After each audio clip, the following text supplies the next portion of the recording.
Yo, SojuTalk Nation! On this week's episode, we'll be covering Fuego releases from D.O and AKMU. We'll also be cooking up some spicy news coverage and keeping you updated in State of the Nation. So prepare your body, turn up the volume because we coming in hot. Hit me with that intro.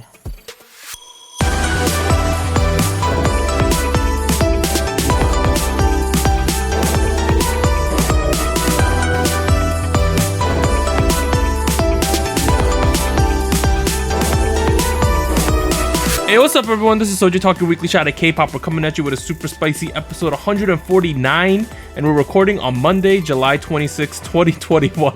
I'm Doug, and joining me today, we got Warren. Hey, what's up, everybody? And Anita. Hello. And as a quick reminder, check out SojuTalk on your favorite podcast platform, sub to us on YouTube, and join the SojuTalk Discord and be a part of the nation.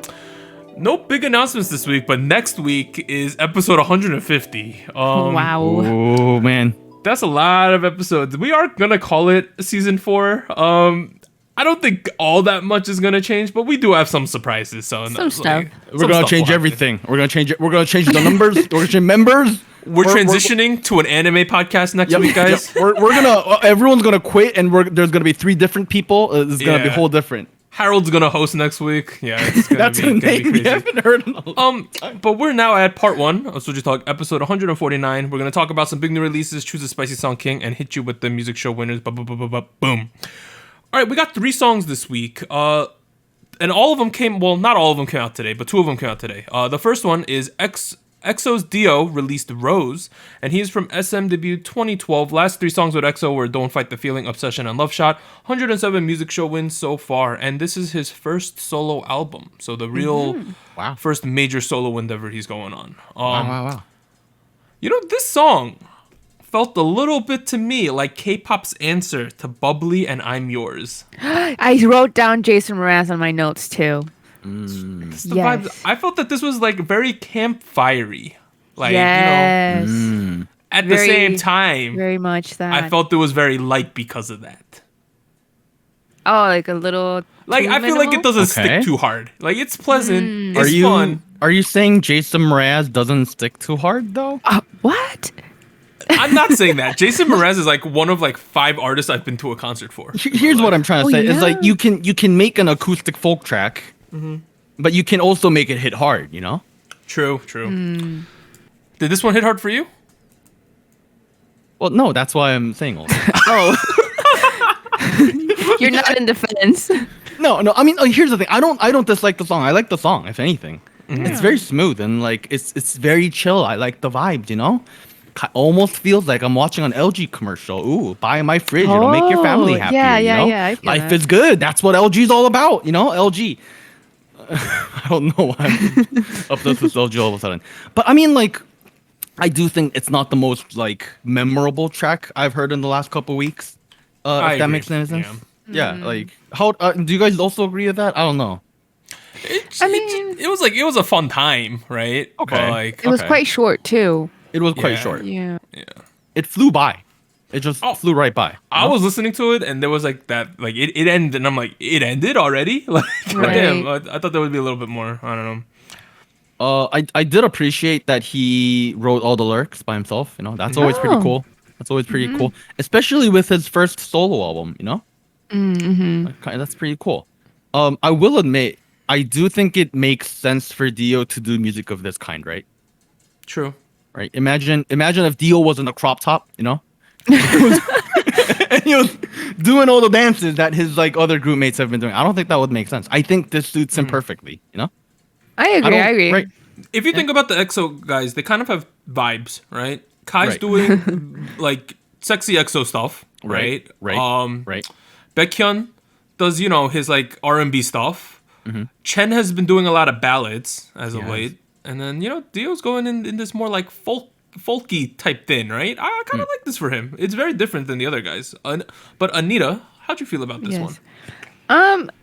I definitely agree that it was a very minimalist kind of instrumental, and that's where the Jason Mraz and I also wrote down like early Bruno Mars type of feel came from. And I feel like maybe if you had been a fan of Dio and kind of like early on, did mention like Bruno Mars back in the day, so I feel like maybe there was some influence there in the sound and what he wanted to do as a soloist. If he was able to like put some input on that. So I don't know. I feel like it does make sense, but if I'm honest, I was hoping he would go more of the R&B route as well. Okay. Just because he has the voice for it. And I don't know, maybe just like a different R&B than what Baekhyun has been doing. You know, like maybe less dancing, less pop R&B. But I don't know. I was expecting that for D.O, but not like quite there. traditional R&B, you know? Yeah, I feel like he has that vibe as well, and that's what I thought at first that he was gonna go for his solo album. But this works too. I feel like both things would work, and I guess it depends on what you prefer.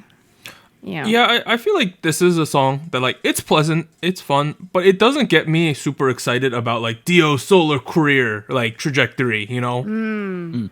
And honestly, that's not probably they probably weren't even going for that, like trying to pop him off as a solo artist. But at the same time, this is one of those songs like I'll listen to it a couple times, but I just can't see myself being like gotta go listen to that D.O song, you know. Okay, that's fair. That's fair. Do we have anything? I think this I just felt like very light but fun summary fits the season. You know, I don't think it's anything too crazy though. I will say that even like because it was so short and because it was so like minimalist in the instrumental, like there wasn't like a ton going on musically in like what you were hearing. I almost felt like, is this gonna be like a tease for the album, like a possible second title track coming up later? I don't know. I feel like it could happen. I saw some comments where people were asking if this was a B-side. I did Exactly. see I some of feel those like comments. if it's like a psyched, like, ooh, we teased you with the B-side, but actually the main title track is coming later. I could understand that because I think it's possible. I think those are some fair points though. But you know, I don't think there's too much to say about this one. Let's move on to the next artist. We're gonna be covering 2 of their songs today. We'll explain why though. They're doing this weird thing. So it's AKMU. They are from YG. Debut 2014. Their last 3 songs were Happening, How Can I Love the Heartbeat, You're the One That I Love, and Dinosaur. And they have 12 music show wins so far. So the 2 releases we're talking about this week are Hey Kid Close Your Eyes with Lee Sun-hee and Nakka with IU. So the IU one came out today and the other one came out earlier in the week. And AKMU is set to release music videos for all 5 of the songs on their collaboration album Next Episode, which did come out today on July 26th. And then the people they're collabing with are Isani, IU, and the ones that haven't come out yet are Zion T, Benzino, Janabi's, I think Chae Jung-hoon, Crush, and Sam Kim. So those are the music videos. They're gonna release 7 of them in total, which is kind of crazy, right? That's a lot of money to be thrown at. It's a lot of music videos. I mean, you know, they make a lot of money, so Clearly, want to spend it. all right. Let's first decide out of the 2 tracks, Hey Kid Close Your Eyes and Nakka, which of the 2 do you prefer? For me, I think cut and dry, Hey Kid Close Your Eyes is the better track. Oh, really? Really? I was gonna say Nakka. Okay, I'm kind of split. I feel like they're about the same personally, but I have a slight preference towards Hey Kid. Oh. Okay. Explain why though. Go further. I will transition into talking about the first track. You know, Okay. the track is like what, like it has like a very 80s, you know, synth wavy, you know, pop rocky vibe, you know, ballady. That's nice. I like it. And the moment I heard it, I was like, okay, I understand what direction they're going after, which makes sense given they have Lee Sun-hee on the track, right? Like, do you guys know who that is? I know who that is. Yes, but let's explain to the people for the at home. listeners. Yeah. She essentially is one of the most historically popular and most influential solo singer-songwriters of the entire Korean pop music history. Essentially, she's essentially IU of the 80s, right? Yep. She is essentially your favorite vocalist's favorite vocalist. Exactly. This is who that is. She's a living legend. If I had to pick the 5 most important 5 K-pop vocal female singers, I would pick Imiza, Isoni, IU, Boa, and then one other person I don't know, right? That's the level of legendary we're talking. And that's a problem for AKMU. Because all I remember from this track is Isoni's voice on the second verse. It is and on the bridge. distinctive, yeah. Right. That was like the moment she came in, I was like, man, this feels complete. Like, I don't want to, poo all over Yuzuna's vocals because she is a great singer. She is incredibly talented. But at the same time, this kind of musical style, I feel like was just it was a perfect fitted suit for Litani, right down to the way the chorus was written, Yeah. No, I kind of felt the same thing. I wouldn't go as far as you did, but I would say like this feels like those melancholy like songs from the 80s, Right. And even when in the lyrics it has like, so there was this thing back in the 80s where people were not really happy in general in Korea, and they wrote a lot of songs that were suggesting things about the societal situation in Korea, and like maybe a slight middle finger to the government, but you can't really explicitly say it. This song feels like one of those songs from back then. Very much like the theming too. The hippie generation of Korea, really. Yeah, we're like, it's like we'll see how far we can get away with making some social commentary, right? That's how I felt this one was. It's really evident in obviously the music video and the lyrics of this song. They're basically talking about like, if you're taking the lyrics literally, they're talking about like children soldiers and things like that, right? Right. I mean, then there's this analogy that they're putting out, right? Like, because the deep meaning, the analogy I'm getting here is that, life is a war, right? Life is very difficult to get through.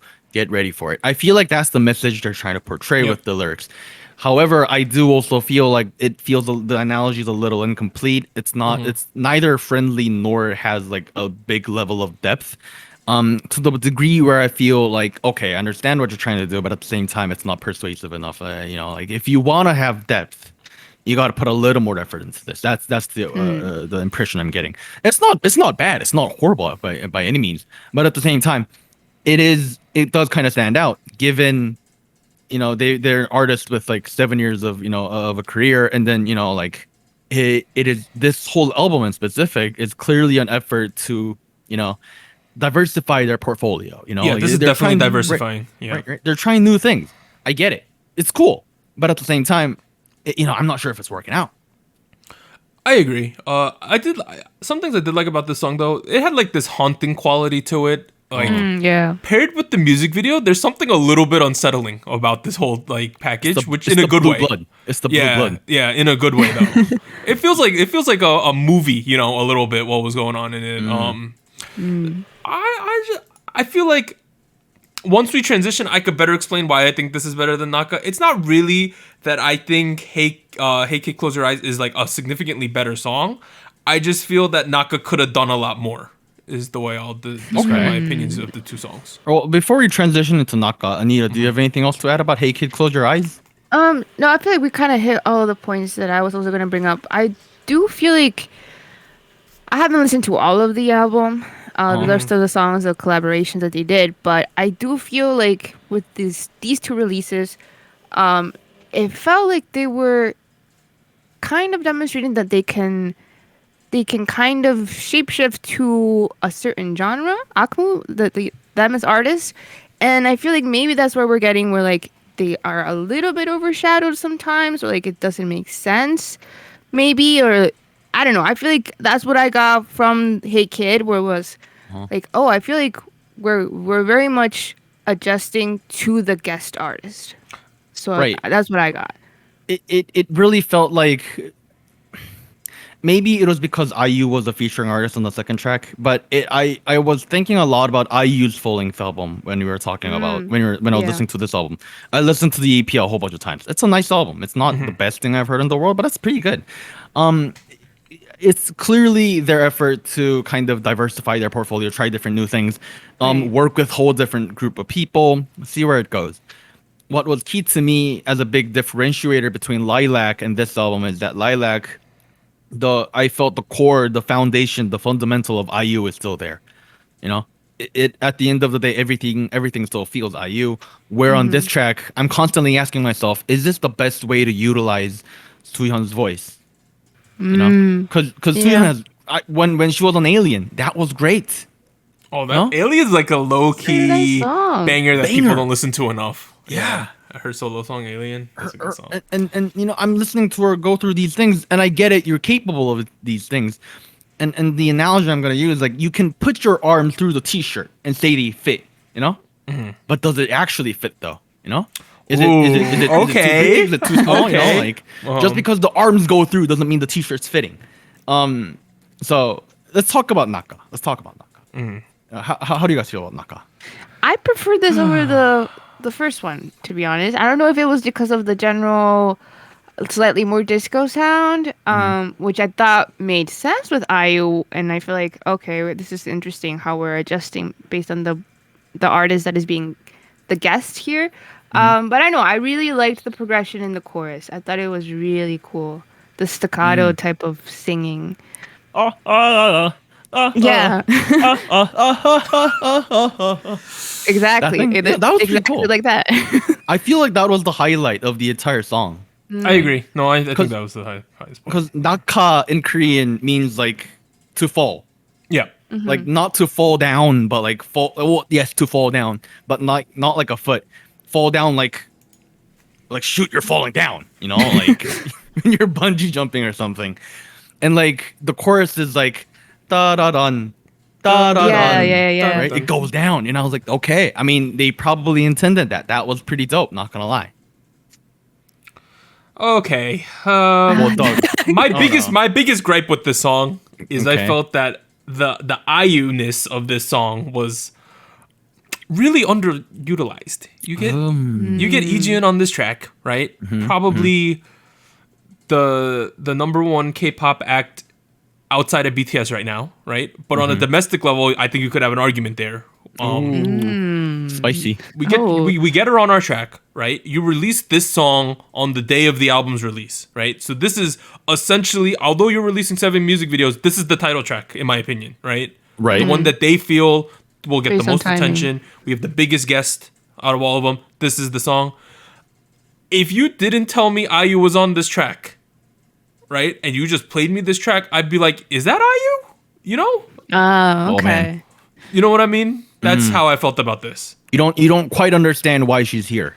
Correct, because Sooyoung could Okay. do anything that IU did on this track. You know, I'm gonna go ahead and agree with you here. Especially in contrast with the first track, as well as the other tracks on the album. Like, if you listen to the other tracks on the album, it's clear why each vocalist is there. Why Bean Zino is on track 4. All of that makes sense. Here, it really felt like Sooyoung could have done everything IU did, right? Like, and you know, like here you end up comparing the two people because they're singing right on top of each other, and Back they to trade back. parts, Yeah. right? So like, you know, you got to think about that. What are you doing? I mean, why are you doing it? First of all, is it benefiting your people? Second of all, It also felt like, right? You know how you're saying maybe AKMU went too much towards the collaborating artist's style. It feels like to me they attempted to make a song to sing with IU and make it an IU track, but it didn't turn out to sound like an IU track. So No, it doesn't sound like an IU not track. only did we go towards an IU direction, but you didn't hit that goal, but then you also sacrificed some of the AKMU direction. You know, that's just how I felt. well, what I was getting is this track in terms of the entire EP, and I keep mentioning the EP in general, the album in general, because I feel like they're trying to tell an overall story, both in terms of narrative and in terms of sound with the entire album. And I'm assuming the music videos are gonna help because the first 2 music videos They they clearly connect. are linked, right? Yeah. And in that aspect, it feels like Nakka is the one that stands out as like a core part of the message that they're trying to portray. So to me, it felt like they worked the track out and they were like, who could he have on this track? You know what? Let's add IU. That was the impression where I was getting. Whereas like track 1, for example, it was clearly like, okay, let's make an 80s track. Who was big on the 80s? I'm a big Sonny fan. Let's get her on here, kind of deal. You know? So I mean, overall, right? Like it's by no means is it like a lackluster effort or anything. True, But yeah. at the same time, I do agree with you. It made a little less sense as to what IU is bringing to the table. You know, Anita- what AKMU is bringing to the table. Where is the table? Do I have a table? How much is the table from IKEA? Anita feels like they $100. brought the table. So Anita, let us know. Give us some positivity about Nakka. Well, I don't know. I guess I can see that perspective about IU's addition, right? Like, what did she add to the song?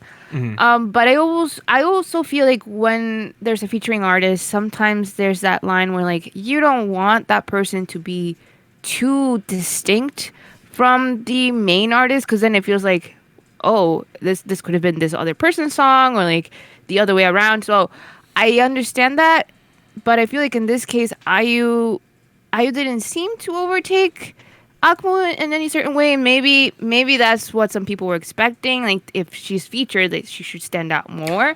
So, but okay, word choice. They're calling it not featuring. They're calling it with.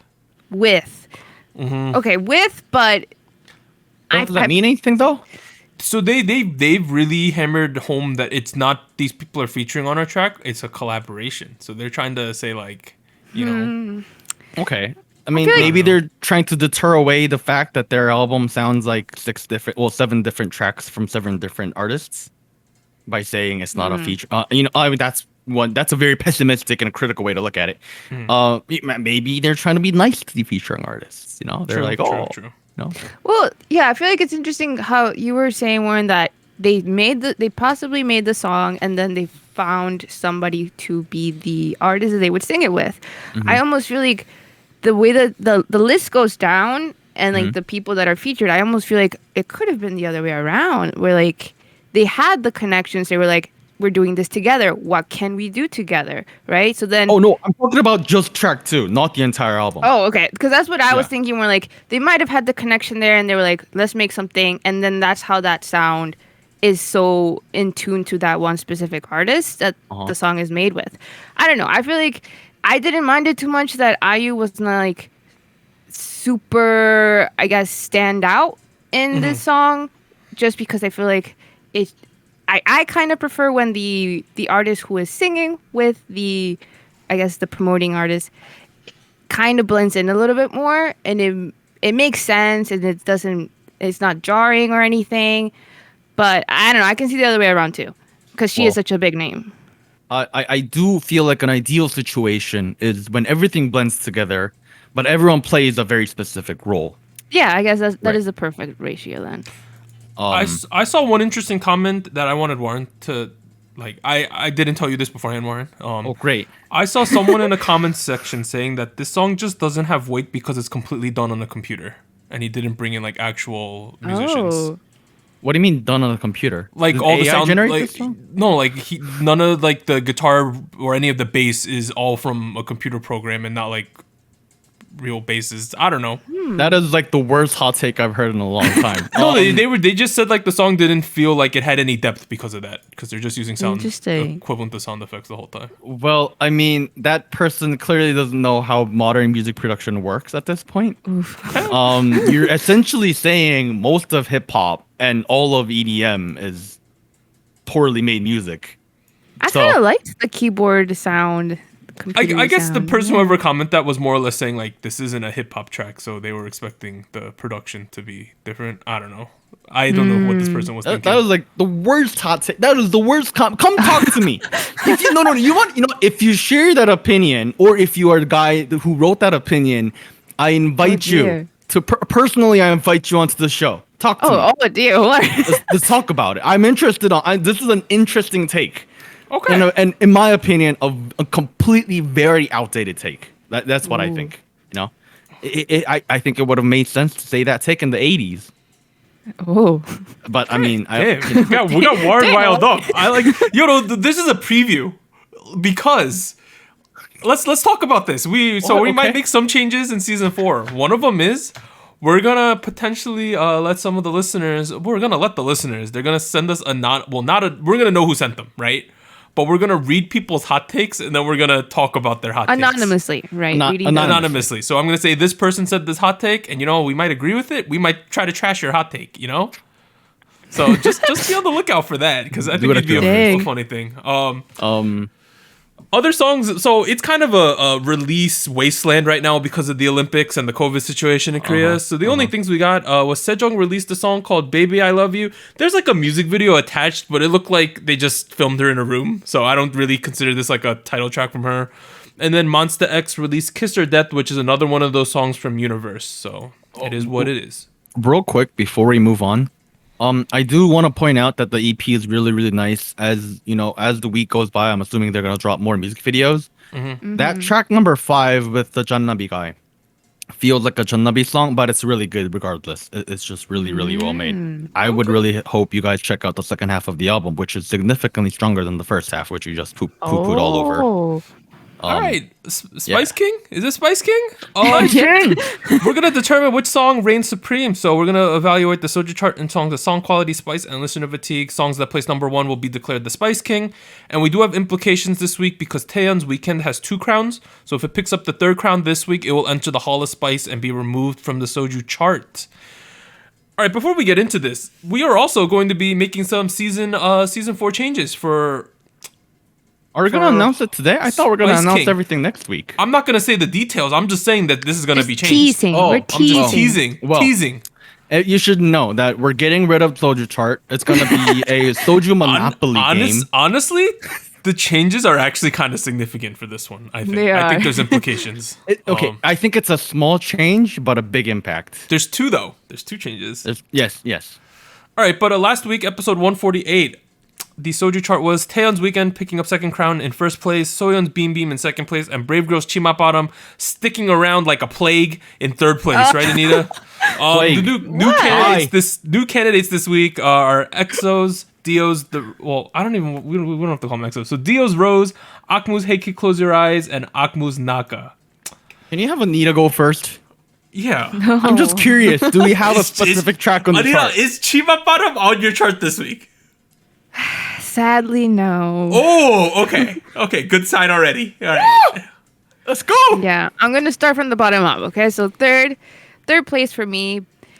I guess I should disclaim this, but I'm not feeling too strong about all of my ranks as of I now. agree. I got a weak chart this week. Yeah, Weak but chart. it's still a chart. So in 3rd place, I put D.O's Rose, mostly because I understand where he was going with the sound, and it kind of made me feel a little nostalgic for that late 2000s folky sound that Jason Mraz and Bruno Mars had. So I like that shout out. I hope this is a B-side like type of thing. No, I hope that there's it hopefully says title another track. It says title track right here. I'm reading it. Rose title track. Okay, The title but maybe track. there's another title track. No way, Anita. The title track. Let it go, Anita. Denial over Put here. it back for now because I thought it was cool. I like the music video too. It's kind of funny. Okay, second, I'll put AKMU's Nakka because I don't know. I liked the disco sound. I kind of also like the keyboard, computer vibe, the electronic vibe. I don't know. I think it was a nicely done with IU. Could have been done a little bit better, maybe, but nonetheless, I thought it was a good song. And then number 1, I have Taeyeon's Weekend. I think it's still a really good song. I feel like it has grown on me. Will it be there next week? I don't know. But for this week, it's number 1. Oh, man. You want to go, Doug, or should I go? I'll go, but like, I'm already forecasting something. Like, Okay. having 2 AKMU songs is really a It makes disadvantage. it hard. Yeah. It makes it hard for them. Okay. Because it really, well, I won't say it makes it hard for them. It makes it easy for Taeyeon's Weekend, is what I'm going to say. But it was a good week. Week for her. my chart, 3rd place, I also have D.O's Rose. Nice.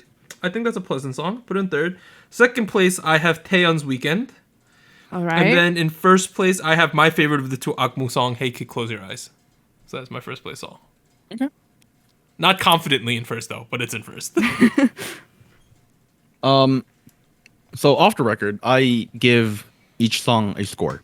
On your own scale. On my own scale. Yeah. And the reason I don't disclose this is because it's a very conservative scale. yeah. What I will admit, however, all 3 songs this week have the same exact score. Oh yeah, I saw that. Right down to the adjective. So it was also very difficult for me. However, I will admit I do have my favorites among the 3 discussed today. D.O, my boy. What I will admit about Rose is that he is a nice vocalist. He really is. Yes. He is good. He's good. I do feel like he could have been utilized a little more, but hey, you know, you don't always have to make a statement with everything you do. I think it's pretty good. Therefore, I'm putting it on third. There you go. Yeah, triple I agree third. on that Let's one. go. Bronze medals like the Olympics. You know? Taeyon's weekend, you know, it's been a real grower. I'm not gonna lie. I've liked it for the past couple weeks, but it's one of the few cases where I keep coming back to it for some reason, and it's always after We Go by Fromestein. Putting it on first.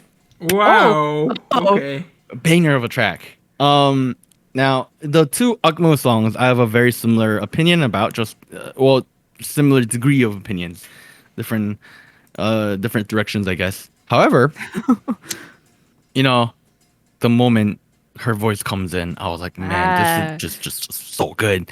So while all the implications about their album or their career or their discography aside, I feel like song-wise, it was a very nice song and I really liked it. That's why I am putting Hey Kid, Close Your Eyes, aka 전쟁터 with 이선희 by AKMU on second place. Okay, we have a new entry into the Hall of Spice. Look at that. We have Taeyeon's Weekend picking up the third crown, entering the Hall of Spice. So shout out to Taeyeon. Wow. Let's go. Did not see this coming, honestly. The other Hall of Spicers are BTS's Dynamite, Twice's I Can't Stop Me, Dreamcatcher's Odd Eye, IU's Lilac, Stacy's ASAP, BTS's Butter, and now, of course, Taeyeon's Weekend. Second place, and that had 8 points out of a possible 9. Second place, we have AKMU's Hey Kid, Close Your Eyes with 5 points. And then not via anything. So D.O's Rose with 3 points is in third place this week. Woo. Yay. Congrats to everybody. Is this okay? I think there's tiers in Hall of Spice. I don't know if that's. I think there's tiers. I think there's 2 songs that are in tier 2 of Hall of Spice. Well, you know me. You know how I feel about the Dreamcatcher track. I'm just putting that out there. You know how I feel about it. No. I also think that's in tier 2 Hall of Spice. Oh, well. Actually, I'm gonna change that. I think there's 3 songs in tier 2 Hall of Spice. I think it's Odd Eye, Butter, and Weekend are in tier 2 Hall of Spice songs. What? No, get out of here. I kind of agree. Right, Anita? You know what? Yeah. Okay. We have 7 tracks in Hall of Spice now. That is We're true. gonna get to 10 soon. We could rank them. We should do something when we have 10. I don't know. All right. I like that. I like that. I like that. Yes, that could happen. Maybe you could do a World Cup with the 8 songs. Who knows? All right. We only have one show winner this week, Anita. Hit us Correct. And it was BTS with Permission to Dance. They won on Show Champion and Music Bank, so they're up to 5 total wins with this comeback. Yeah, so all of the other programs weren't airing because of the Olympics, and I believe a lot of them are off air the next couple weeks. Some of them will keep giving out awards, some of them don't. It is what it is. It's all about timing, and it's not like BTS needs these awards anyway, right? So that's just facts. All right. The Olympic sports people also need their medals, so True. But we are now at the end of part 1 of SojuTalk episode 149. We'll be back after a short break. 3, 2, 1. Hello, SojuTalk Nation. This is Anita here with a quick PSA. If you would like to support SojuTalk Kpop Podcast, please like, subscribe, or follow us on whatever platform you're using, and consider joining our Patreon at patreon.com/SojuTalk or donating to us at paypal.me/SojuTalk. On behalf of the crew and myself, thank you. Now back to our regularly scheduled episode. We are back at it with part 2 of SojuTalk episode 149, where we discuss recent K-pop news and events and give you the state of the nation. Boom. All right, news and events. First thing, BTS's Butter is back atop the Billboard Hot 100 after it lost its first place spot to Permission to Dance last week, but now it's back. So this is the 8th week it is number 1. Yeah, kind of crazy. We're reaching crazy boy territories now. Yeah, this is kind of nuts. 8 weeks? Oh my god. You know, we do have a BTS news thing, so I'm just going to say it now because it's related. BTS has been appointed as the quote, special presidential envoy for future generations and culture, end quote, by South Korean President Moon Jae-in. They will be representing Korea in upcoming global forums, including the 75th UN General Assembly set for September. The overall description of the position is to, quote, raise awareness on global agendas such as sustainable development to our future generations and to strengthen the nation's diplomatic power across the globe, end quote. Wow. That's wow. So they like have a formal position now by the government, right? Like they are. Does that mean BTS is politicians now? Government Potentially. employees. Like Very far. they show up at the Party UN. army. They're at the UN all the time now, right? Oh, yeah. Like Yeah. on paper. Look at that. It's these are some things that like transcend K-pop now, right? They're basically Right. like cultural ambassadors for Korea. Because if you think about it, they're probably the most famous Korean celebrities. They are, right? Easily, So yeah. Yep. yeah, it kind of makes sense. And you know, the youngins like them, so putting them in a position to like try to reach out to the youngins, it makes sense to me, right? Well, you know, SojuTalk, your weekly shot of global politics. Was always happy to talk about BC. Okay. All right. Let's get to some like big news though. So the first one, RBW to go public. Last week, Ooh. RBW submitted a request for preliminary screening for listing on the Kosdaq, I believe is how you say it, pretty much Korean stock market, and the company has expressed this desire to go public all the way back in 2015. So they've been wanting to do this for a while. Wow. RBW was established in 2010 as Rainbow Bridge Agency by two guys. One of them named Kim Jin-woo, and the other one a composer named Kim Do-hoon. And the company houses artists such as Mamamoo, One Us, One We, and Purple Kiss. One of RBW's notable competitive edges is diversified revenue. So in addition to music, it has established itself as a content-based business which produces video contents and brand marketing, which account for 42% of the company's revenue. So Oh. Wow. I don't know where that is compared to everyone else, but essentially 42% of their company is in non-music, right? And you think of them as a music company. Recently in April, RBW acquired WM Entertainment, bringing in B1A4, Oh My Girl, On and Off, and Eyes One's Cheon under the RBW umbrella.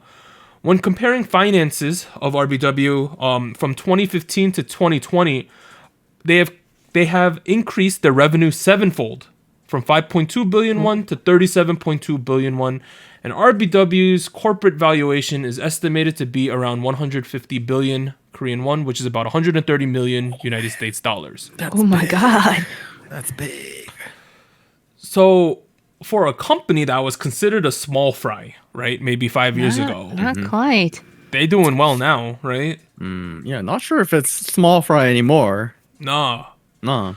They're like upper tier 2 company now, right? Like guess, think yeah. if you think of the tier 1s, I would probably say Hybe, SM, JYP, YG, of course. And then I would maybe throw in like a Starship, FNC. But now RBW is in that mix with those type of companies, right? Like Yeah. Starship, not Starship because they're under Hype, right? But like FNC, Cube, RBW's in that discussion now for company size, I would say. Yeah. It's quite interesting because I'm looking at their wiki page in Korean right now. There's bullet number 7 is their business activities, and we have stuff like OEM artists and music production. So that's like training musicians for other companies. They're like trying to be an artist powerhouse, you know. They do artist management production. We know that. Media content stuff. Doug already talked about that. They have been apparently doing a K-pop educational program. You know, getting people who want to be K-pop trainees and getting them in, and then for a week or a month, you know, they experience what K-pop people do. You know, that sounds like a big money maker. Yeah, dude. Dude, yeah, like It's kind of crazy because if Mamamoo doesn't pop off, none of this happens, right? Like, if we're being honest here.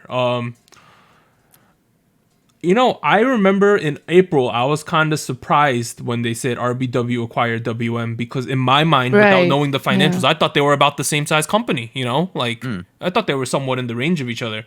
But it seems like the people at RBW, especially the corporate people, are very ambitious, right? I guess so, yeah. They're in that, you know, like we've been seeing companies acquire other companies. RBW, they ain't going to be left behind. They don't want to be acquired. We want to do the acquiring, right? Yeah. So I think that's a good sign, particularly if you're a fan of any of the artists under these two companies, because ambition generally leads to success for these successful companies. There you go. Hey, it's looking good for them. For them, yeah. Next one. Red Velvet is launching a new promotional project ahead of their comeback in August. So from July 26th, so it's already started, to August 1st, Red Velvet is running a promotional event titled Queen's Mystic General Store. Through their official Instagram page, they will be presenting objects such as props from previous music videos that will stir up memories. They release also like, not re-releases, but like callbacks to other releases they've had in the past. And in their bio on their Instagram page, they have the words New You in quotation marks. People are wondering if that's the title of the August release. Interesting. I also feel like New You is very fitting for the kind of era Red Velvet's in, because, you know, they had the Wendy injury, they had the Irene big oof thing that happened with the stylist. Yep. Yes. They've more or less been on hiatus for a pretty long time now. Yeah. Other than certain things, like Wendy had a solo song, they had the Irene Seulgi collab, the duo thing. Joy. I think Joy had a as song, well. but we haven't had like Red Velvet proper in a long time. Yeah. And I think calling anything like New You makes a lot of sense to me. Excited. It's gonna be a pivotal moment for the group. Yeah. Yeah. This is like, I would say, for girl group K-pop, the most anticipated release of the year. You know, last year we were always talking about Blackpink's The Album. I think this is of that level of like hype that people are really waiting to see what Red Velvet's gonna do. I think the results of this comeback is gonna influence the rest of their career down the road. Oof, no I pressure. agree. There's I don't know. I don't think Red Velvet is listening to this. if we think about K-pop as like train tracks, the aespa hype train is coming, right? Oh, yeah. Oh yeah. It's coming full Well speed. underway. So this comeback for them is going to be really critical, because Next Level, I looked it up, it's still like number 3 on iChart. It's big. Let's go. It's one of the songs It's of the year. massive. Yeah. Speaking of aespa, they have officially signed with CAA, Creative Artists Agency, for their global expansion, including the United States. CAA is one of the largest entertainment and sports agency in the United States and in the world, and houses notable individuals, including, so I picked names from different fields so you can get a taste of the type of people they house: Lady Gaga, Beyonce, Meryl Streep, George Clooney, Jimmy Fallon, Ryan Seacrest, David Beckham, and Cristiano Ronaldo. Oh, wow. Interesting These lineup. names. Creative Yeah. Artists Agency. So they have a wiki page, they have an artist page that has like everyone under the sun under their thing. So it's a pretty giant network that they're joining for their global promotions. And it has been the trend over the last couple of years that you don't really just do it yourself. You sign with someone in the US who has the connections. So CAA is massive though, and aespa is looking for that global thing. They have that whole SM cultural thing with the movies and stuff. Like Yeah. SM's going Their real hard universe. here. Like, I feel like SM feels threatened, so they're doubling down on everything. And I think that's a good thing for everyone. No, I mean I'm not complaining. You know, more competition, Yeah. better output as a consumer. I can't complain. Yeah, I'm like, I was kind of not fully on board the aespa hype train when they first started. Even like when Next Level came out, I wasn't, but like I'm starting to get on the hype train, you know, getting excited. Been watching a lot of their videos on YouTube. Real quick, I'm looking at the list of Creative Artists Agency clients on Wikipedia. American proper. We NCT 127 is here. Super Yeah. M is here. Ah, you know? makes sense. Makes Mark sense. Twain is here. You know? So there is an established relationship between us. Wonder Girls is here. Kanye West is here. Yeah. Radiohead, Shakira, Yo, Ed shout Sheeran. out to Kanye West. He's living in the new stadium right now in Georgia. It's kind of ridiculous. Yeah, right? When is Donda coming, Mr. West? Anita, so I don't know if you know this, but basically Kanye West is trying to like finish this album, right? That he's been working on. Ah. So he's basically somehow is allowed to stay in this stadium in Atlanta. And he ain't gonna leave till he finishes the album, apparently. He apparently set up a studio and living quarters inside the stadium. Yeah. And Oh my God. people have seen him walk around During the other stadium. events at the Right. stadium.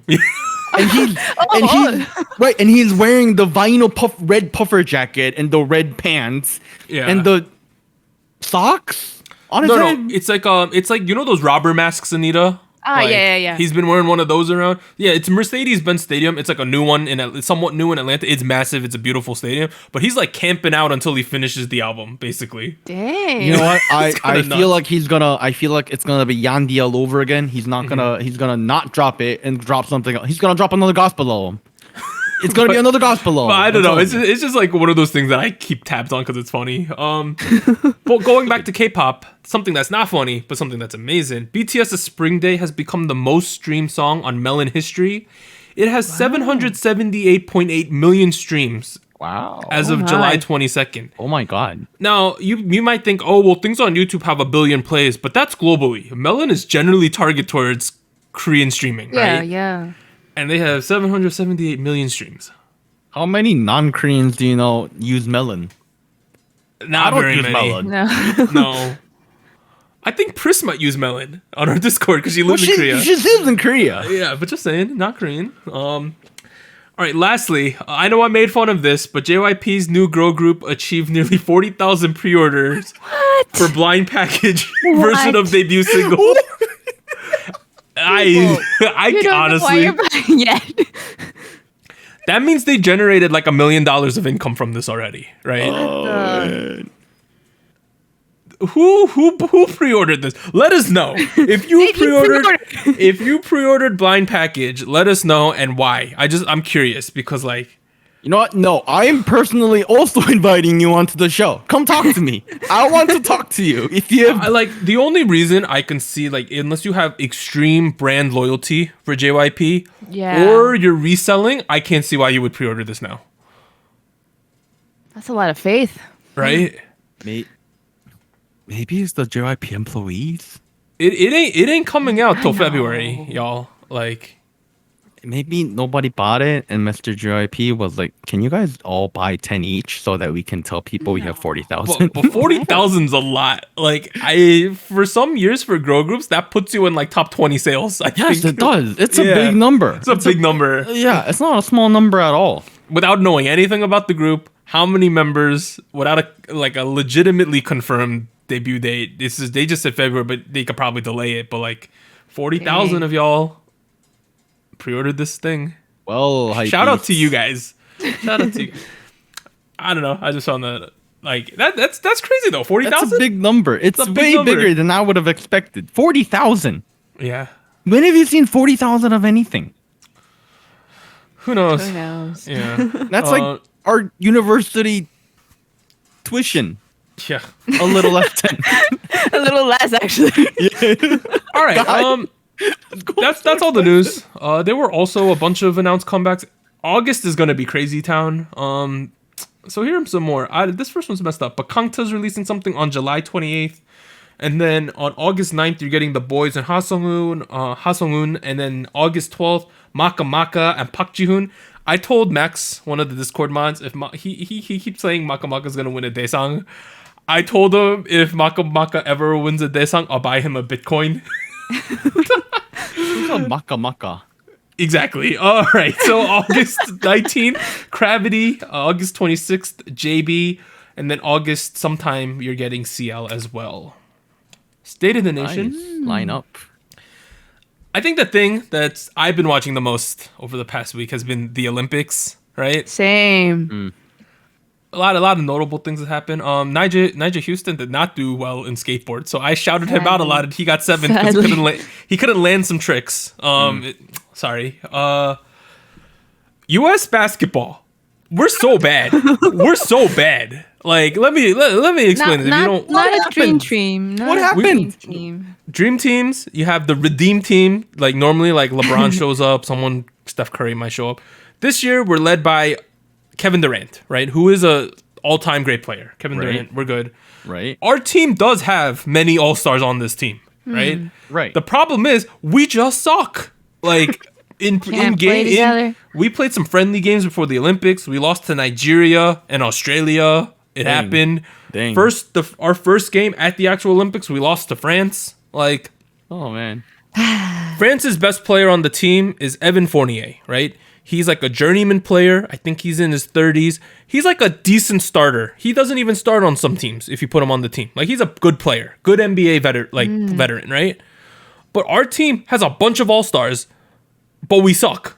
It makes no sense to me. We got Kevin Durant, who's like a top 5 player. We have Damian Lillard, top 5 player. Jason Tatum is an all-star.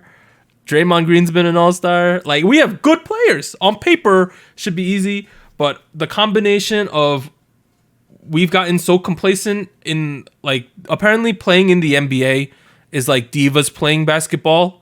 And playing international is a lot more gritty and requires teamwork, and you ain't gonna just get fouls called for you. And like, another problem is everyone on our team, the way they like to play is we give Kevin Durant the ball, right? And then everyone else just gets out of the way, right? So they move their defenders out, and then Kevin Durant beats his one guy, and then he scores.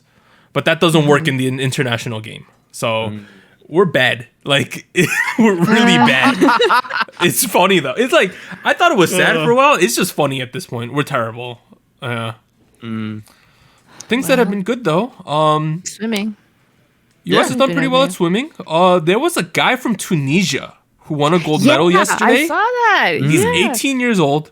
He was the last one to qualify for the final, and he ended up winning it. He took like 4 seconds off of his personal best all time. He did it. He did Hafnaoui. That was his name. Hafnaoui from Tunisia. And then Korea, you know, we picked up like all the archery stuff. There's a new version of that. They did mix, so we had a guy and a girl on the team. Mexico did bronze on that one too. The girl competitor from Korea, Ansan, she's a big Ujong. So she's a gigantic Uju Sonyo fan. Wow. And all of the Uju Sonyo members were DMing her and stuff after the fact. Yeah, so she's really big into K-pop, it seems. And then the male competitor on the mixed team is this like 18-year-old prodigy or something, right? 18? Is he? No, he's 17. He's 17? All right, 17-year-old prodigy. That kid's been going nuts, right?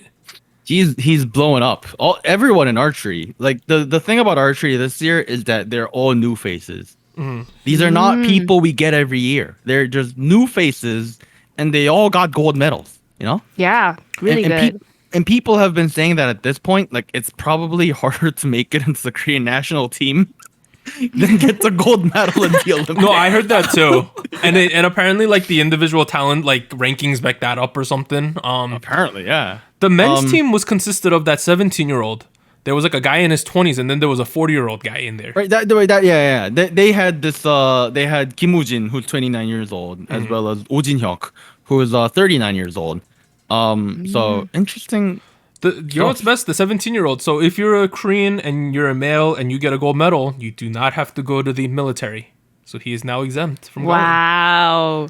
Dang. And Korea gives you a little money, and apparently there's something where they like help you out with housing too. Like they subsidize a house for you or something. There's so many benefits. I think he gets like $1,000 a month now. $1,000 a month. You get like a flat. No, there's more now that he has 2 gold medals. But you get like straight money, like a straight cash dump. They give you a stipend every month, and they pretty much give you a house, and he gets military exemption.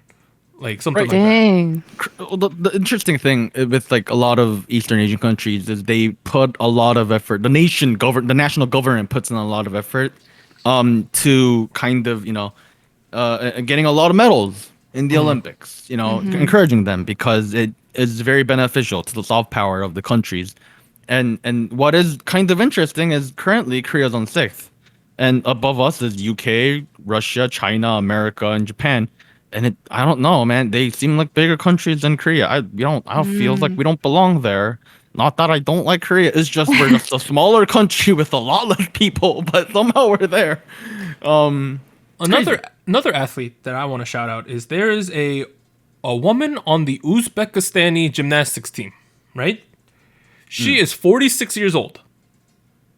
Oh my. This is like her 6th Olympics or something, right? Oh my God. Damn.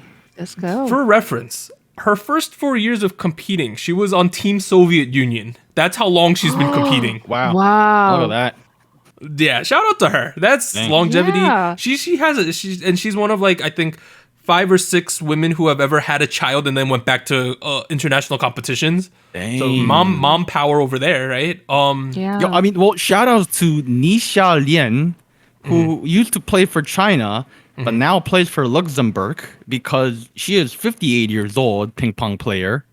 Oh my. She was playing against this Korean girl called Shin Yubin, and Shin Yubin won. But I was watching, and it was a 58-year-old lady who just doesn't move. She just doesn't walk around a lot. Walk around.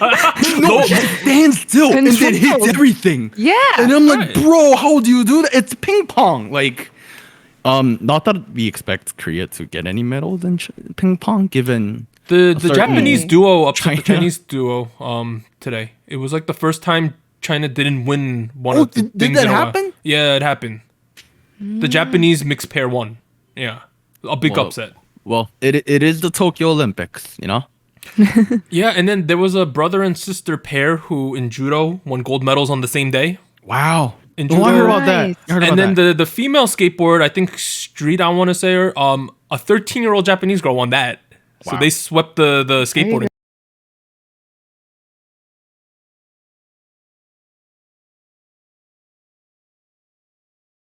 Mexico debuted on that, the team, and About that. they're okay right now. Where they're gonna, I haven't watched the match yet, but I think it already happened. They're going against Australia for bronze, to continue to compete for bronze. So I don't know. They did pretty good in their previous match, so looking forward to that. I got a funny factoid about the Team Mexico softball team, Anita. Yes. At least one of the girls is appearing in Jackass Forever, the movie that's coming out. What? If you watch the trailer, one of the Olympian girls who's on the Olympic team for Mexico softball, she throws a ball and it hits one of the Jackass dudes right in the nuts. Like, Oh, man. Oh, that's so interesting. so they're making a cameo in that movie. Just wanted to, I don't know, I saw that. Yeah. No, the team is really good. Very, very nice. The pitcher, Dallas, super controlled. Very impressed. But yeah, I watched softball, watched some gymnastics, Simone Biles. Didn't do like super hot, but still really good. Like, Yeah, she qualified for individual finals, but they said she Yeah. didn't do amazing, is what I heard. Yeah. You could tell when she was after her routines, like she was a little disappointed, but still really good. What else have I been watching?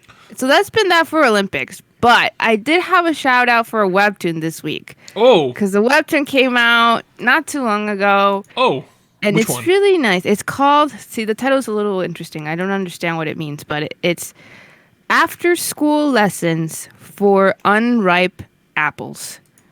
What? That's the Okay. title. What an interesting name. Exactly. But the author's quite famous, I guess, already because they wrote Cheese in the Trap, which was adapted into a Oh. drama. Yeah, I think Sunki is the name.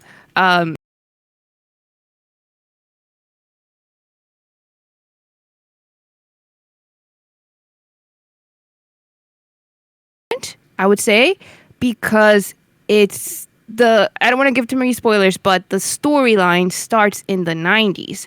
So there's a lot of like references to the 90s in Korea, K-pop. Well, that's right stuff up like your that. alley. Exactly. I'm really into it. I've been rereading the last couple of free episodes on Webtoon, and now there's a team effort to get some coins to see the blocked, I guess, episodes between my siblings and I, because we all like the. Anita, just read them illegally, like I do. I also have a Bit of a webtoon human being. recommendation. Yes, more Webtoons. Mine is called Omniscient Reader's Viewpoint. So Oh, that sounds familiar. it's a famous. It's on the level of Yeah. like it's popular like Solo Leveling, and I think they might get a adaptation at some point. But basically, like the way it's structured, guy read some kind of web novel, right? And he was the only person to read like the last 2,000 chapters. So he's the only reader, right? And then at the day he finishes the final chapter, the story becomes his reality, and he knows what's gonna happen. Basically, Oh, so it starts from the beginning. starts at the beginning of the story he read, and he's the only person who read it. So, and of course, like interesting things happen. So it's not super spoiler, but like he meets someone. This character in the web novel he read dies, but he saves them now. So it's like He's changing the So he's story. changing the story basically. I but like like that. certain events still pop up that he knows how to win and things like that. Like so it deals with stuff like that. So it's been cool. good. Has like 60 chapters or something so far. going back to the Olympics. So the next Summer Olympics is in Paris, right? Correct. They are having breakdancing as an event. What? I'm serious. I guess that makes sense. They tested it at one of the Junior Olympics a couple years back, and now it's gonna happen. man. I read into this. So there are like 25 core Olympic events that have to happen. And then outside of the core events, they give a list of possible events to the host country, and they get to pick which ones want to happen. Right. It's the new Olympic agenda. So like baseball and softball.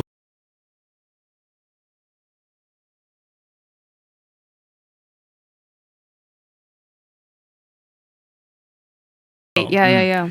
But France is also having surfing, but you might be like, who's surfing in France?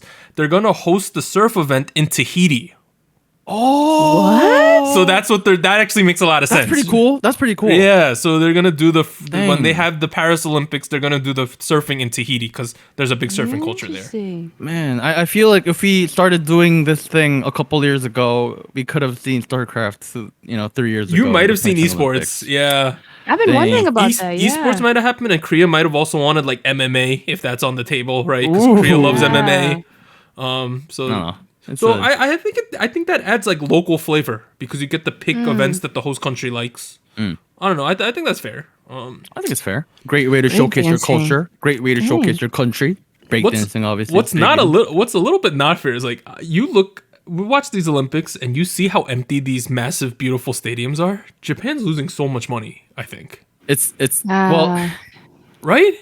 it's politically complicated, right? Yeah. Yeah. It's not getting to the nitty gritty there. Oh no, I'm not saying like they should be allowed to have people, but I'm just saying from their standpoint. It's completely. It sucks for them because they build all these stadiums and stuff, and then they're empty and they're losing out on ticket revenue and economics are like boom in the areas that these things are held.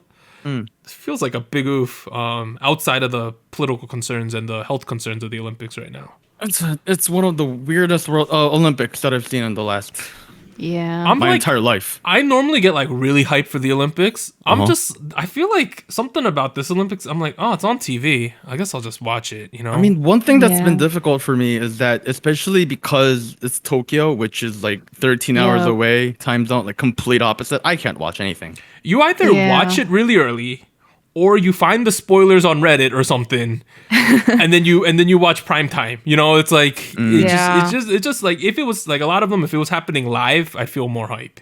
I've just been watching the highlights, like for the sports that I care about, like soccer and stuff like that. Oh, here's another factoid: Bruce Springsteen's daughter is in the equestrian Olympic team for the United States. What? Oh wow. Why do you even know this?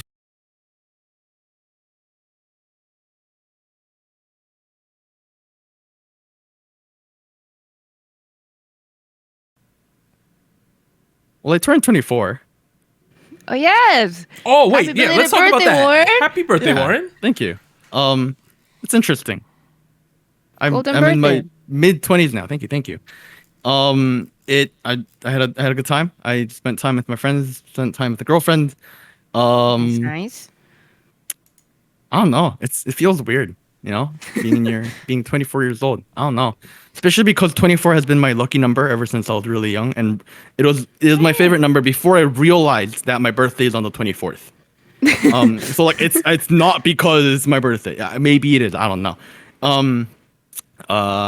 Did I do a thing every year where like I make a song, like a big song instrumental track, and then compile it together and then put it out on YouTube and SoundCloud. Nothing too big or anything. I don't know. I kind of like it. Check it out. There's a nice drop. I'll put the link in the description somewhere, or you can see it on my Twitter if you go to my Twitter.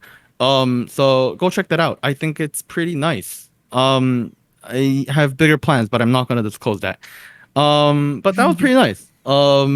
Doug is sending me a Lego Thor Infinity Gauntlet. I did order it right after we ended the pod that week. Yep. It's gonna be behind here somewhere. I think August 3rd or 4th it should show up. Yeah, I did recently rewatch both Infinity War and Endgame, and man, I guess spoilers alert, but like the moment Tony dies is just like still like very emotional for me. Oh man, Yes. yeah. Sad. I think they Pride did of it the justice theater. though. They did a good No, job. they with gave it. it was great justice. I'm Yeah. not gonna argue that. It was, but as someone who grew up watching all that, I was like, oh man, Iron Man was my favorite dude too. Out of all, of them. my dad died. My dad didn't really die. My dad's alive. I'm sorry. My girlfriend bought me a coffee maker so that I can be addicted to coffee now. Ooh. It's great. Oh, Oh, yeah, we were drinking that instant stuff before at your house. Yeah, I was always drinking Canoe, you know? yeah. Canoe is just okay. For instant coffee, it tastes really good.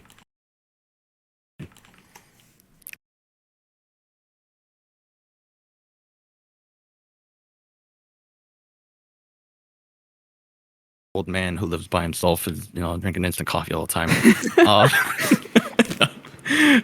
So I got the coffee maker. I can drink proper espresso now. That is lovely. I feel like an adult now.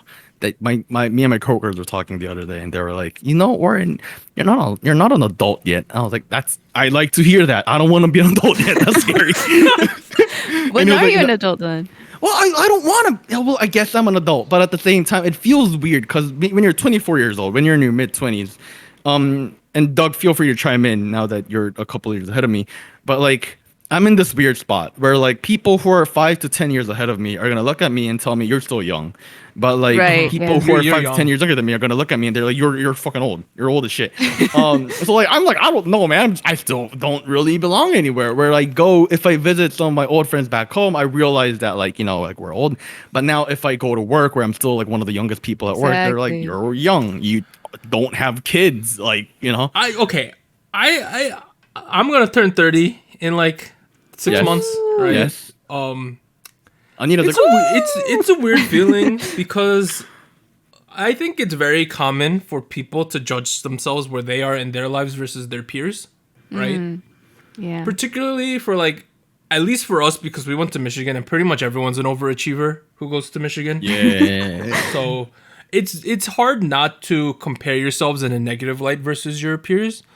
And for someone like me who's on a weird trajectory because I don't have a 9-to-5 job, right? It's even stranger because like Yeah. these kids I know, they work at like Google, Facebook, whatever, right? Mm-hmm. And then here I am. I'm like, hey, how much squid do you want, fam? Like, like it's two different worlds we're living in, right? It's two very different worlds, right? The interesting thing is even though I realize that, and even though you realize that, I feel like well, I can't speak for you or Anita, but I feel like when I speak for myself, I'm kind of happy with where I am. Sometimes I feel like life is working out. Sure, we have the pandemic, Sure, I don't have $1 million saved up in my bank account, but overall, in general, I feel like I'm on a positive trajectory, which should be a good thing. Yeah. I'm not that positive. But because of that, I also recognize that there are things I'm not able to take into consideration. And then I'm stuck with this eternal fear that, what if I am doing what I can best at this moment? But what if it's enough? What if it's not enough? Right. And that kind of that's a kind of scary thought because there's not really an answer to that, right? The best way to look at it is to truly believe in yourself, and like at the end of the day, what you did, what if you're putting in all your effort, that's really what matters. That's what people say, and I agree to that. I totally agree with that too. But at the same time, what if it's not? What are you gonna do? Got to make the best of it as each moment. Guys, got to move on and do what you can in every moment, enjoy every moment, and just go that way. I think you Thank gotta you for coming to my TED Talk. You need to figure like I honestly think like you need to just figure out what you value a lot. Like True. I've never been a very ambitious person in my life at all. Like if people ever ask like what's your ambition, I'm like I want to be comfortable. Like that's like It's valid. my It's dream, valid. my main drive. Like I don't need to be a CEO of anything. I don't need to drive a Lamborghini. Like I just don't want to have many worries, right? Because Not all of us need to be Jeff Bezos. I really don't want to be Jeff Bezos. I don't want to be. And it's I like- don't want to be bald. I do struggle sometimes because like when I do compare myself to like I have a master's degree and I don't use it, right? On paper, right? Right. Like I don't use my master's degree. And like but I compare how I felt when I was working a 9 to 5 to how I feel now when I don't work a 9 to 5 and I do have like 3 months off in the winter. And I'm like, if I wanted to work 60 hours a week, I could probably make a lot more money, right? But I don't think I'd be as happy, is what I think about. That's what I always have to bring myself down to earth with. Well, I mean, like back at that point, that was one of the reasons we started the podcast, right? Yeah, because it's kind of unhappy. It is. I guess it all goes back to this.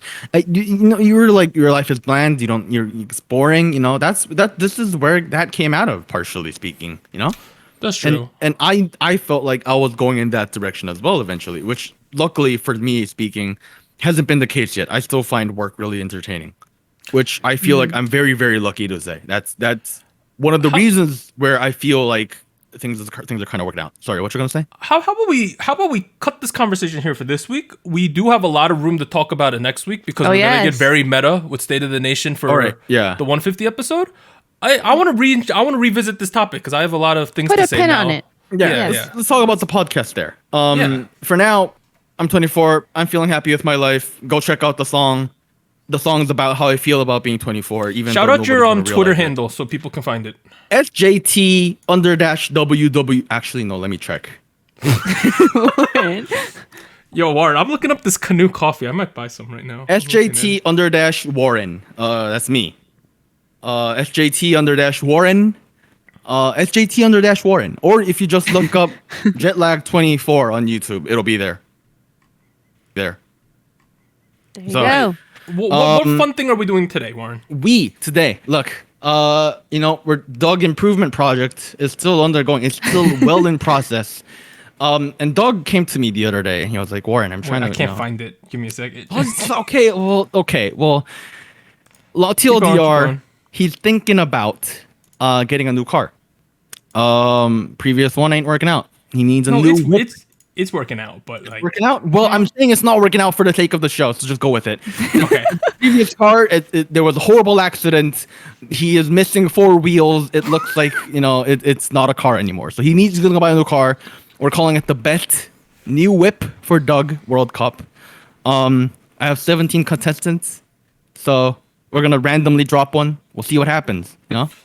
So for reference, I've been driving the same car since when I got my permit, I think. So it's 10 years old now. I drive oh my God. I drive a 2008 Scion XB, and it's purple.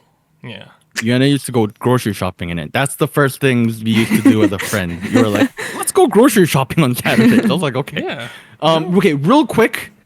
If you don't like cars, if you're not interested in cars, if you don't know anything about cars, it's okay. You'll find out in a second why. All right, let's start this up then. Boom. All right, round 1. I swear I clicked start. Well, he could also be lying. Okay. Round 1. Oh my God. We have a leather whip versus a Mad Max car. Oh my God. So I did say best new whip. So leather whip true. versus a Mad Max car. Hey, there's like overlap between those two though. like Mad Max had some like BDSM elements in that movie too. It did. Well, here's the thing, right? I feel like both of these cars. I feel like both of these equipments. I can't believe this came up first, dude. It was the one that was not supposed to go first. All right. I feel like they're both gonna provide you a lot of safety. Yeah. Hey, whips don't have to be sexual. Indiana Jones, he is a whip. Who said it's sexual? Nobody said it's sexual. I guess my head's in the gutter. Sorry. Get it out of there, man. Get it. Right. It's just a weapon. It's a self-protection device. Okay, here's the thing. Both of these are strange. Mad Max car with the porcupine spikes of death.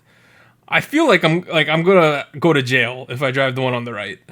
But are you actually? Cool. Or what laws are you breaking? That being said, it kind of looks cool. Yeah. Right? There you go. Porcupine car. If I get an actual whip, I'm gonna be very misunderstood, regardless of intention. Right? I mean, if you wear a cowboy hat everywhere you go, then people will probably think you're a pervert, not Indiana Jones. I know, right? Like, I'm gonna pick the Mad Max car, even though I think it doesn't have a lot of functionality, right? I think it looks cool. Yeah, right. Okay, we're going with the cool looking post-apocalyptic car, Mad Max car wins the first round. All right. Round 2, we have a Vespa versus a human-powered car. Now, a Vespa, it's a fine method of transportation. Just putting that out there. That pretty color too. Yeah, That's it's a seafoam mint green, right? Yeah. Yes. Yes. Chlorine green, you know? Not chlorine. Not chlorine, seafoam. People, it's an actual, people say that to describe colors. Chloride? Chlorine? Chloride? I'm the one who uses design. I'm the designer in the office here, please. But that's chlorine? Yeah. Okay. What? All right, keep going. Honestly, you Seafoam. could mention anything. Okay. Versus a human-powered car. This is a real vehicle. It's basically a bicycle, but with 4 wheels. All right. I live like 5 to 6 minutes from where we work, right? So both of these could actually be functional, They right? could. I feel like, okay, both of these are unsafe too. I'm gonna die. Well, here's the thing. If it's hailing, then the human-powered car over here is going It's to be a a little more. plexiglass shield, right? Yeah. Look at that shield, you know?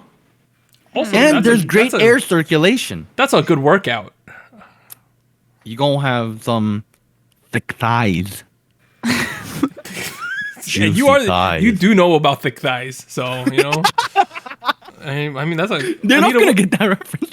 Anita, who cares? Anita, which one of these two things do you think should I drive? I feel like the Vespa, just by its color, is the superior. Kind of vehicle swaggy, here. you know. It's very nice. I Kinda feel nice. like Vespa, you know, Doug, you could get a little Mexican mustachio, you know? Start dripping espresso every morning and just ride a Vespa to work, you know? It could I work feel like I out. need to carry a baguette with me in the back, Could be right? Italian. You know, Italian or French. I'm gonna go with the Vespa. I think it's All right. Yay. Doug a is decent option. Not that going to expensive be either. European.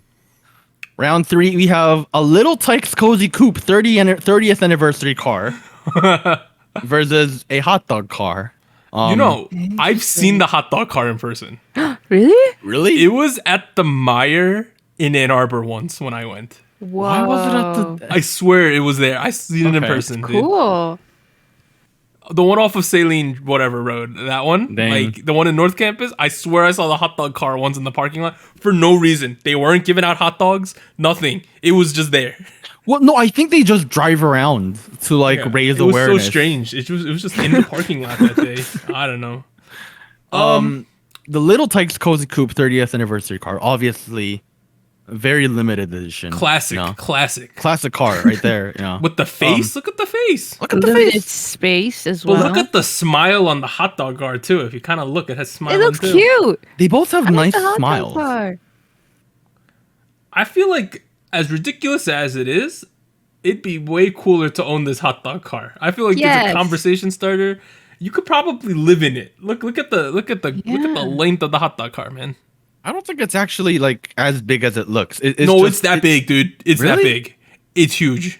Dang, is it like essentially just a big camping car? Yeah, because you got to think if you look at the hot dog car, even just the front window, someone sits there and drives it. It's like the size of a bus. Dang. The hot dog bus. Yeah.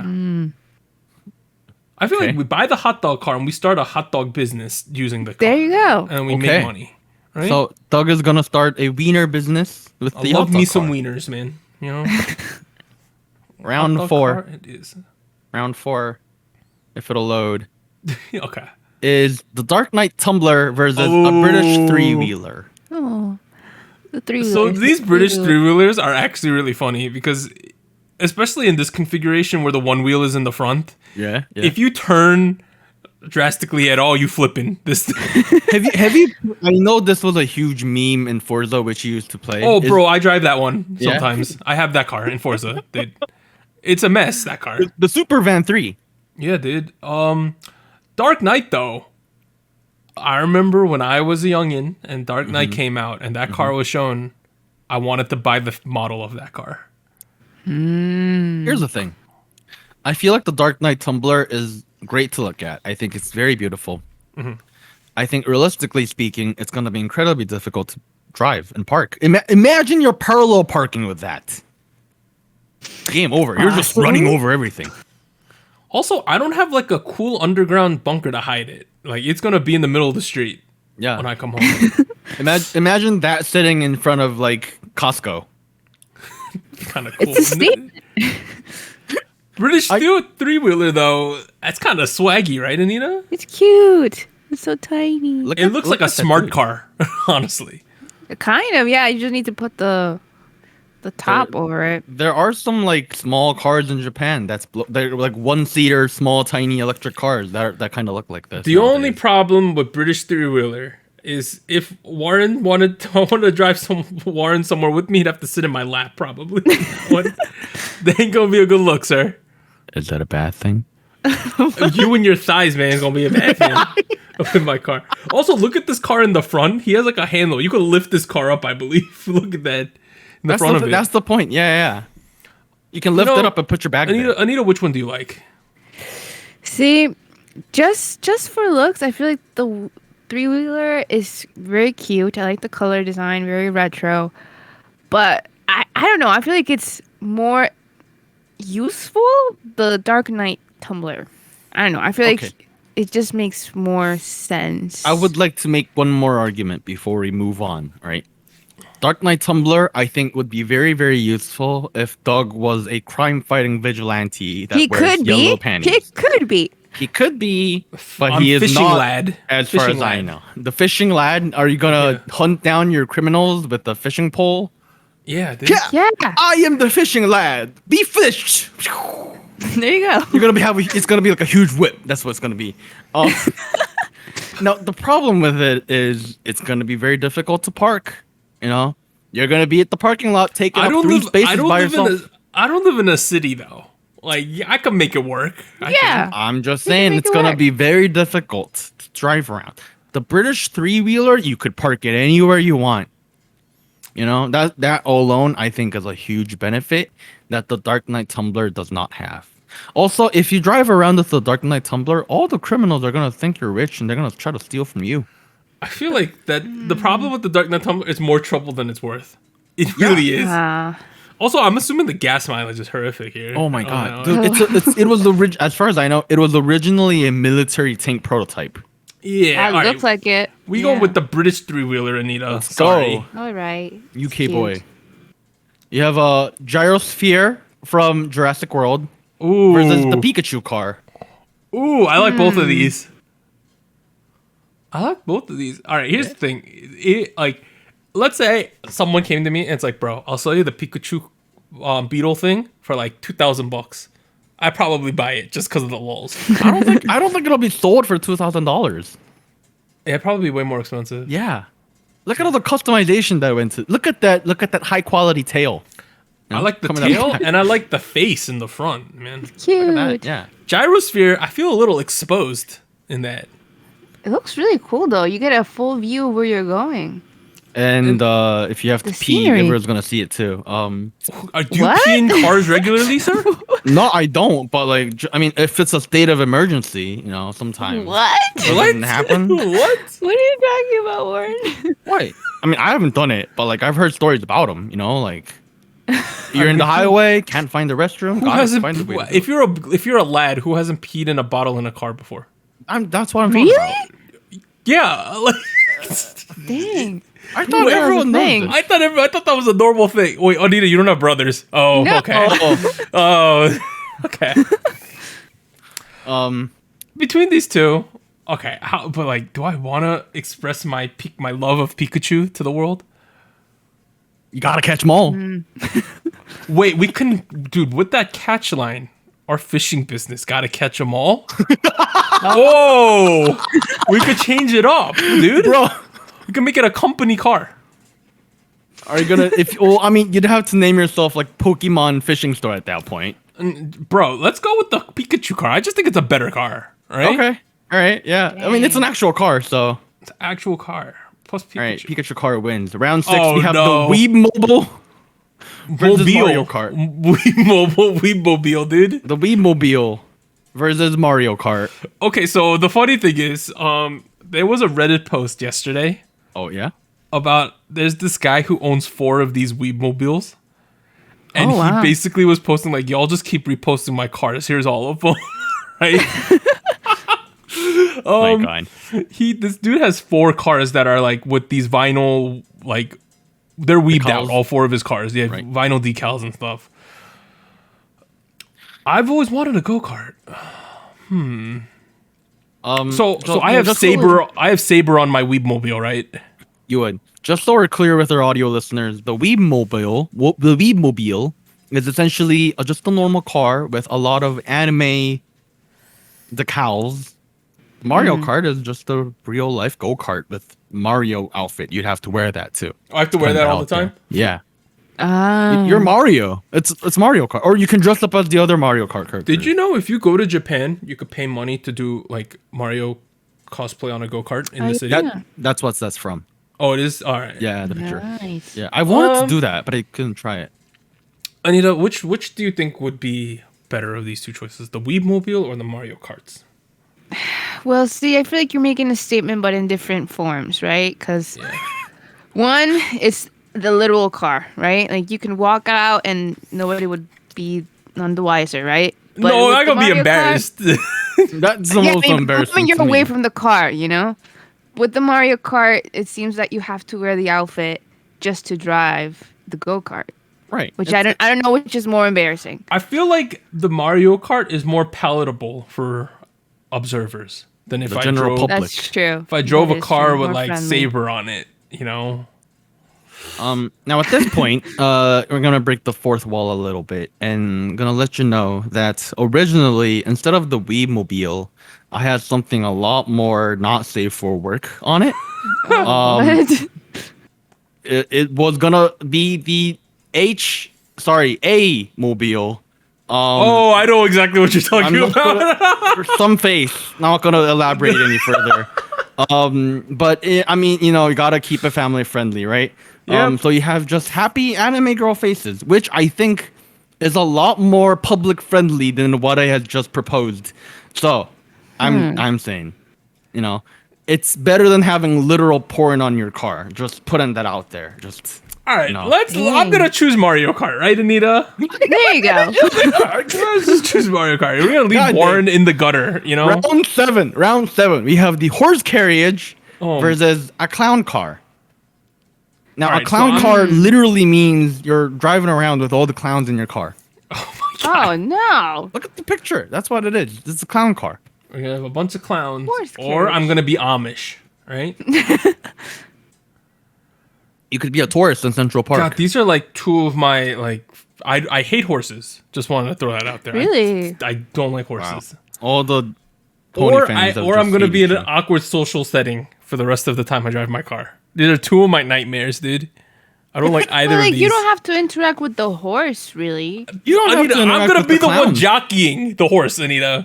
Do you have to do that? Yes, the horse doesn't just go. But it's like the horse is not like No, I guess you know what I Doug mean? could Like, hire it's- somebody to do it for him. yeah, you know? yeah. That's even worse. It's a lot more money. Yeah, but as far as I know, in Amish country, the Amish who can't drive cars, they like jockey themselves in the carriage with the horse Dang. to places. Well, I mean, like, imagine, like, if you go around and you show up in a horse carriage jockeyed by your servant. I also am a little bit afraid of clowns. Oh, you got a Really? clown phobia. I watched it, the original one, when I was like Oh, no. 5. Oh, Not a no, great time. No. Not a great time. I didn't go by sewers for a while, you know? Oh my I don't god. blame you. Yeah. I mean, All well, you also I, have a giraffe if you have a clown car. I can get over my dislike of horses. Yes. Because I don't think I could get over being shoved in a car with a bunch of people. And, Fair. you know, clown car is like New York City subway. Sometimes it's a clown car in there, especially during rush hour. It's ridiculous. I rather choose the horse carriage. Yeah. There you go. Horse carriage wins. I've been to, speaking of horses, I've been to Sleepy Hollow where the Headless Horseman apparently happened. You know, I've been Really? there. Yeah. Just saying. Round 8. You have the Toyota Hamo versus an excavator. You know, we're at the last round of the first round. I don't like any of these cars, dude. Like, goddamn. I put an effort into presenting you with 16 great cars. I don't know why you're let down. I've seen an excavator try to go down a road before. Yeah. It was like molasses, Sounds like a dude. It was disaster. so slow, dude. The world record of an excavator speed is apparently 70 miles per hour. 70? Yeah. That's fast. That's fast. That's hauling ass, dude. Now, Oh my mostly God. speaking, you'd be driving at 20. So, could be worse. You know, it'll be safe for all the kids running around. Yo, this Toyota Hamo, I like Toyota as a brand, right? We have both of my parents' cars are Toyotas. We're very loyal to the brand. Let me elaborate a little bit on what the Hamo is, right? Yeah, it doesn't have a door.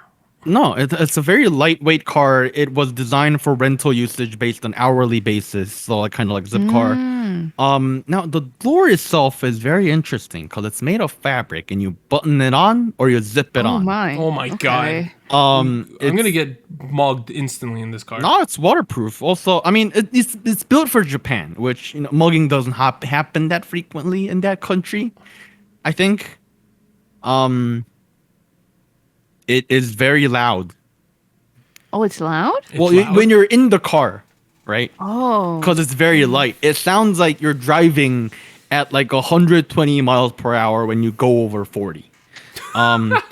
Which now it's very lucky because it's against the excavator, which is gonna be loud by default. So That's true. I at this point I would pick the actual car that people actually drive in the country over there. Anita, which is better? See, yeah, at first I thought like the logical choice is a Toyota Hamo, but the idea of the excavator going 70 miles an hour Sounds awesome, right? sounds It's a world record. It's a Guinness World Right, Record. we could hit at least 50, right, Anita? You know? That's terrifying. Can you imagine driving? How do you and brake? seeing How do you that? brake? Do you start braking at mile before you actually want to stop? Like, goddamn. And I'm gonna then choose the excavator just for the lulls because I think that's more Alright. fun. Yeah. Doug is gonna dig. Yeah. Diggy hole. Oh my god. Round one Jesus Christ, of dude. the semifinals. Quarterfinals. You have an excavator versus a Mad Max car. I feel like on the Mad Max car, I'm gonna get tetanus at some point. I just feel like tetanus is inevitable with that one. But you would be very safe. Like nobody would try to like. Well, I'm not sure Grab if you'd the be car very and get at safe. you. You know, it's a very highly customized car. Who knows when it'll explode? You know, No. You could it'll go to randomly combust. what do they say in that movie? Witness me. Like I might be screaming that down the highway. Oh, it's a beautiful day to die. Yeah, I feel like that's literally a death box. Excavator. Worst comes to worst with excavator. If I don't like it, I could sell it for a lot of money.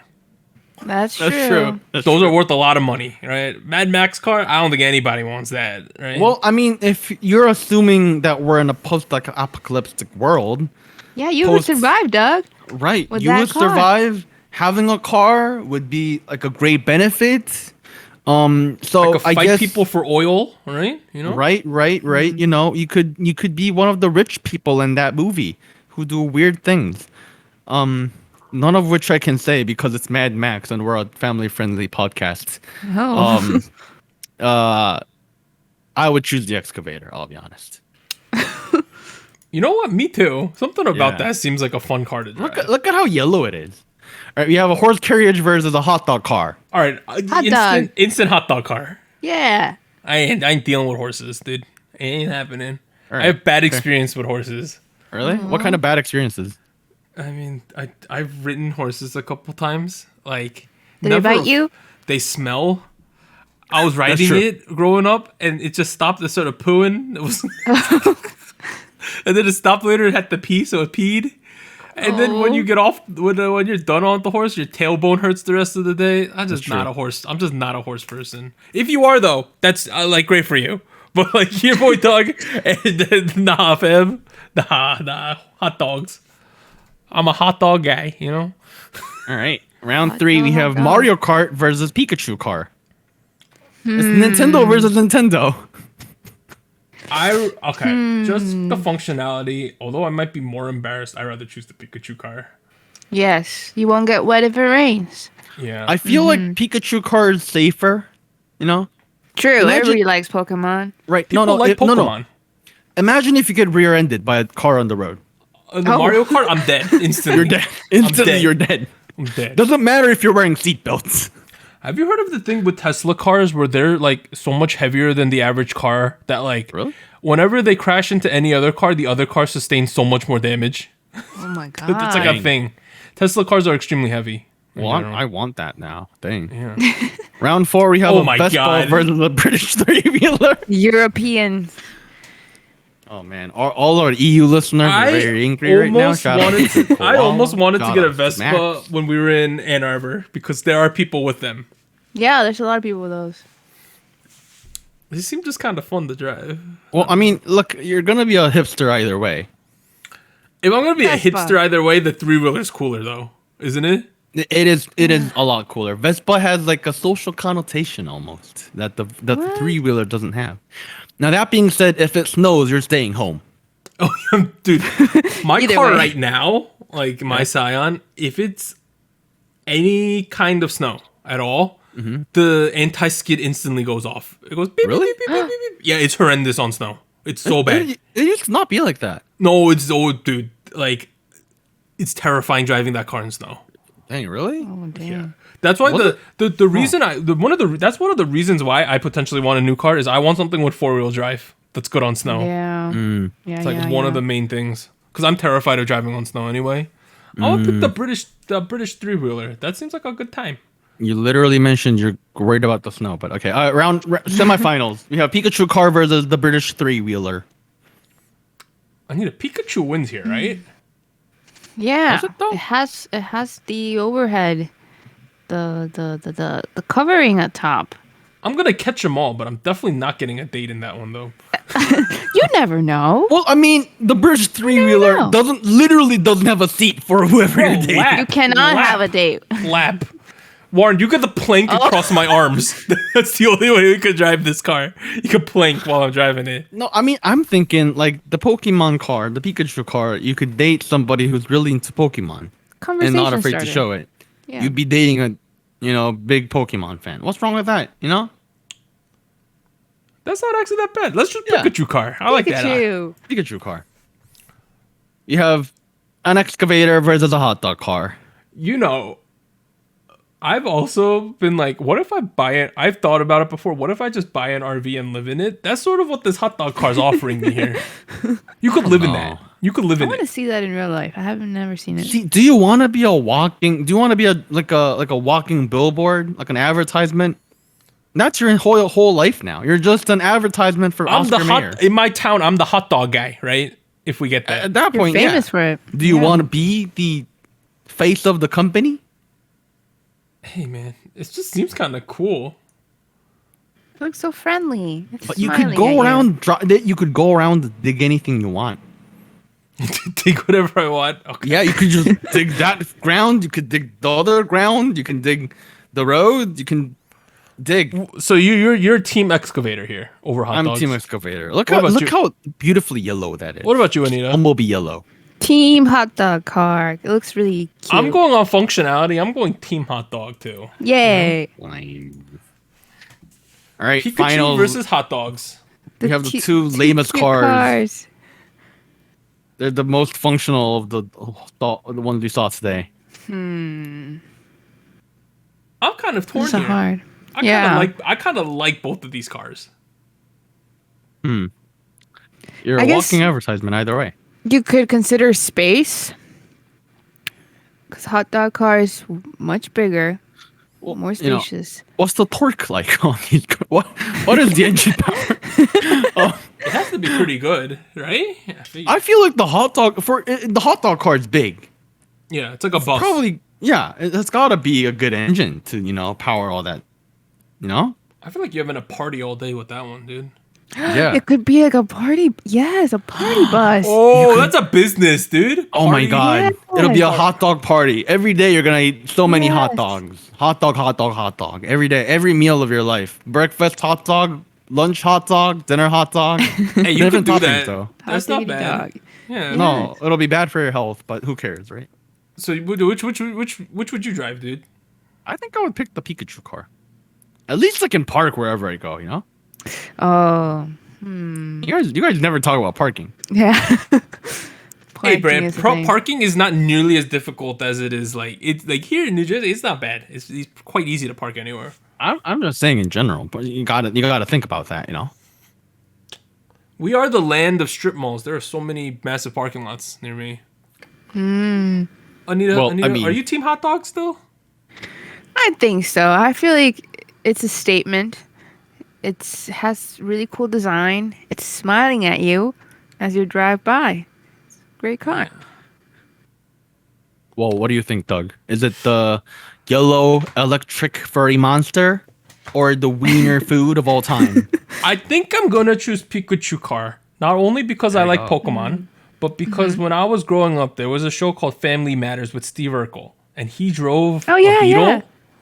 He drove Beetles, right? Kind of always wanted to drive one, you know? So you're choosing it because it's a beetle. Yeah, Volkswagen. It's a Volkswagen. Okay. That's true. I've always wanted that car. Yeah. Boom. Pikachu car wins. car. God, now I Best gotta buy new this whip car. for Doug. Oh, that's gonna suck. All Your right, dude, your transformation is coming along nicely. You know, let me do this. your new hairstyle, new fashion style, new Oh, car. so speaking of new hairstyle, I changed my hairstyle. I'm gonna show you all, but like, I don't have hair anymore. Just saying. Close cut. Yes. You know, next week on the show, Friday we got Dreamcatcher. Monday we have Astro, Somi, and Golden Child. I'm looking forward to a lot of these releases. I saw a trailer for the Dreamcatcher song. I think it's more up Warren's alley. This might be the first Dreamcatcher Whoa. song he might sort of like. I hope so. I really hope so. It's different than the other ones. Well, I mean, my argument always is, regardless of whether it's my style or not, is it good or bad? Hey, I mean, it's not like Somi's doing any better lately. Oh no. Has somebody ever put out an actual good song before? I mean, what you waited for is not bad. It's better than the Hey, birthday guys. song. My favorite Sunsomi track of all time, Bang Bang. You know, great track. Okay, pick me. Pick me, dude. Pick me. You know, this has been SojuTalk, your weekly shot of K-pop. We will come back next week with episode 150, season 4. There's going to be some changes, nothing too crazy though. I'm Doug. I'd like to thank Warren and Anita for joining me. We'll see you then. It should be a good time. Bye, everyone. Bye. Bye.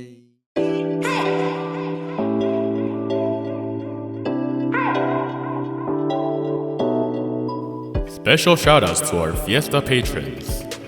Based Mina, Delmonic, Jedi, Goku Mama, Jacob, Liam's Games and Toys, Luke Daniels, Malfiar, and J Parks. Tier. Thank you for joining SojuTalk.